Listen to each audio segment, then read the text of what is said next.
Hi friends, welcome back to my channel. This is Rakesh. Here my subject is corporate financial reporting. My today's topic is questions based on accounting standard. Just I would like to give a quick recap on workbook March 2020 version. This is the part 2 of the questions on based on accounting standard. Questions are from 6 to 10. Let me start with question 6. B Limited, an insurance company, has classified its investments into 3 categories: held to maturity, available for sale, held for trading. Held to maturity investment is carried at acquisition cost less amortized amount. Available for sale are carried at market to market. Held for trading investments are valued at weekly investments at market rates. Comment on the policy of the company in accordance with AS 13. Before we comment on as per AS 13, please make sure that you have please have a quick recap on AS 13, where the applicability and non-applicability of AS 13 is dealt with. AS 30 does not deals with. There are few exceptions, friends. AS 30 there are few exceptions. The standard does not deals with. The AS 13 standard does not deals with mutual funds, related asset management companies, banks, public financial institutions. As the public financial institutions also includes the insurance companies in that. Here the question, B Limited says that it is an insurance company. So by applying this accounting standard AS 13, the company cannot make any treatment in their books of accounts. In this case, B Limited is an insurance company, therefore AS 13 does not apply here. Yes. Proceeding further with question number 7. X Limited has obtained an institutional loan of 700 lakhs for modernization and renovation of its machinery. Machinery acquired under the modernization scheme and installation completed on 31st March 2016 amounting to 500 lakhs. 150 lakhs has been advanced to suppliers for additional assets, and the balance loan 50 lakhs had been utilized for working capital purpose. The total loan is of 700 lakh, friends. The total interest paid for the above loan amounting to 70 lakhs during the 15-16. You are required to state how the interest of the institution loan is to be accounted as per in the year 15-16. The machinery, friends, please have a look at second line. Machinery was acquired under the modernization scheme and installation completed in 31st March 2016. So this was completed on 31st March 2016 and the interest was charged for this is 500 lakhs. Total loan was 500 lakhs and the interest proportionately we need to consider out of the 70 lakhs. For the entire 700 lakhs of loan, 70 lakhs is the interest, nothing but 10% of the interest here. So the 500 lakhs which was completed in 31st March 2016 is a qualifying asset and eligible for capitalizing the interest, and 150 lakhs which has been advanced to suppliers for additional assets, it is also eligible. So 500 plus 150, so 650 lakhs. Out of the total 700 lakhs of the loan, 650 lakhs was utilized for the specific purpose, and the 650 lakhs interest rate is we considered here is 10%, so it is 65 lakhs should be capitalized, and the balance amount of 5 lakhs should be treated as an expense and charged to P&L account, friends.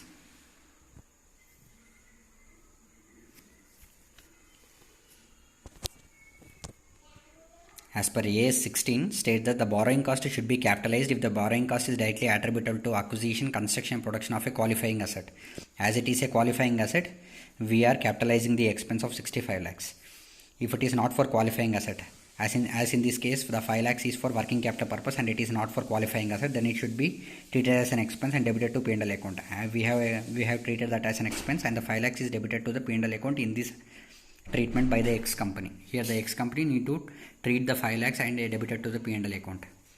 This is the adjustment which we need to make for 7th question. This is the provision of AS 16.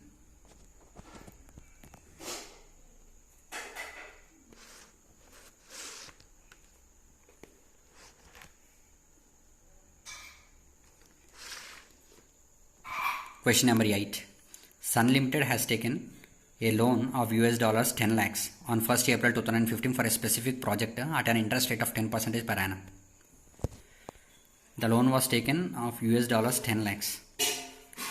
On 1st April 2015, the exchange rate of the currencies was 55 rupees per US dollar. The exchange rate as on 31st March 2016, after 1 year friends, it is 58 rupees per US dollar. The corresponding amount would have been borrowed by Sun Limited in local currency at an interest rate of 14% as on 1st April 2015. So here the local interest rate was 14% friends. The US interest rate was 10% friends. If it was borrowed locally, I mean in India, it is charged at a interest rate at 14%. The total loan was taken is 10 lakhs US dollars friends. Before we solve the problem, please have a quick recap on the concept of this problem friends. It will help you to solve the faster. As per AS 16, whenever a loan was taken in foreign currency, I mean here it is in US dollars, at any specific interest due to any exchange rate, at any specific interest, the loan need to be calculated at that exchange rate. Take it as a note 1 friends. Due to the exchange rate differences, there may be either increase or decrease in liabilities towards the principal amount friends. Please take a note it as note 2. Calculate and make it as a note 2. Also calculate the interest would have been resulted if the loan was taken in local currency. Here the local currency is Indian currency rupees. So when the loan was taken in India at charging at the rate of 14%, calculate the interest that we need to pay. Consider it as a note 3 friends. The difference between the interest on local currency, I mean charging the interest at 14% in local currency, considering in India, and the foreign currency borrowing, which was calculated in here in note 1, note 2. Please calculate the difference and mark it as note 4. Increase in liability towards the principal amount.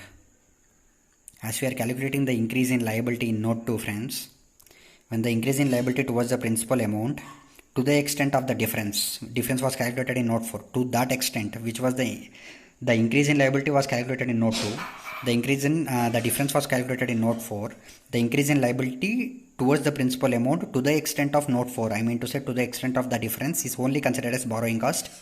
The excess amount will be treated as per AS 11. This is the concept as per AS 16 friends. We need to apply that concept in 8th problem. Applying the concept in the problem, we calculate here. We need to calculate the interest that we pay in US dollars. Interest equals to 10 lakhs dollars is the borrowing loan. Interest rate is 10%, exchange rate is 58 rupees. So in Indian currency, the interest we pay is 58 lakhs.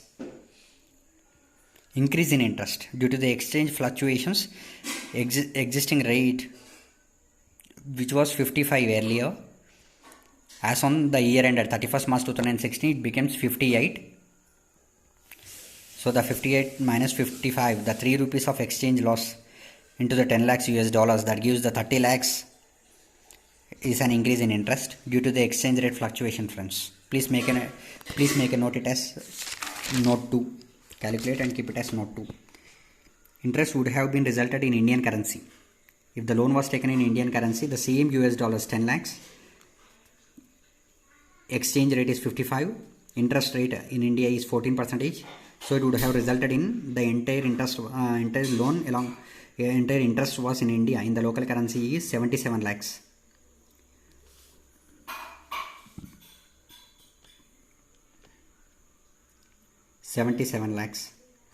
Out of that, the 58 lakhs is the the interest which we have paid once we have taken in US dollars after the year 31st March 2016. Supposed to pay is 58 lakhs. 77 lakhs in India. That is the result in is 19 lakhs of difference. But there is an increase in liability due to the exchange fluctuations. It is of 30 lakhs. But the difference is what in 19 lakhs. As per the provision, increase in liability towards the principal amount to the extent of the difference is only considered as borrowing cost. So there was an increase in liability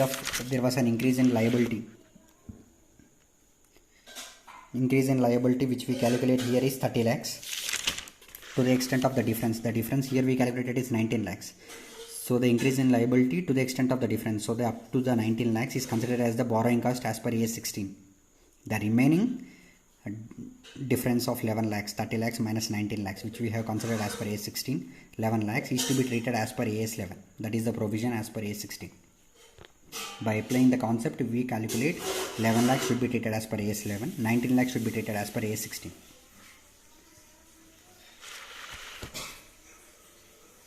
Proceeding further with question number 9.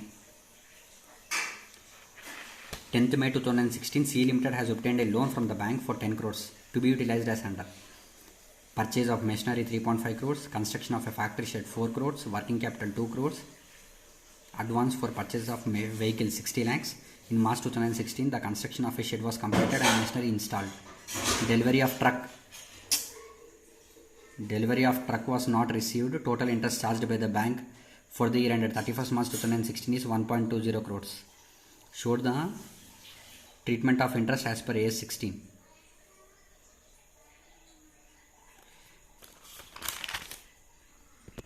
As per AS 16, the concept here is said that the borrowing cost should be capitalized if it is directly attributable to acquisition, construction, and production of a qualifying asset. If it is not for qualifying asset, then it should be treated as an expense and debited to P&L account. Here, construction and acquisition or production, either of the thing was happening only in the case of factory shed. It was given clearly. The construction of the shed was completed here and machinery was installed. So the factory shed which we have taken is 4 crores. To that extent interest can be capitalized. The other 3 expenses was not a qualifying asset. The expenditure, the interest that incurred for the other 3 cannot be capitalized. It should be charged as an expense and debited to the P&L account.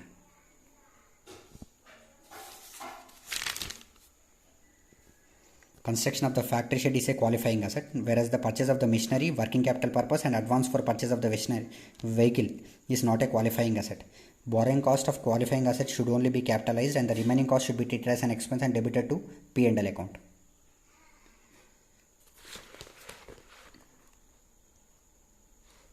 Proceeding further with next question, question number 10. Geographical segment as per AS 17. As per AS 17, we classify as a geographical segment based on 3 factors. The factors for identification of geographical segments are based on the significant risk involved in risk and rewards, internal MIS and organization structure, essential factors that define business segment. Based on these factors, we identify the geographical segments as per AS 17, friends. Thank you.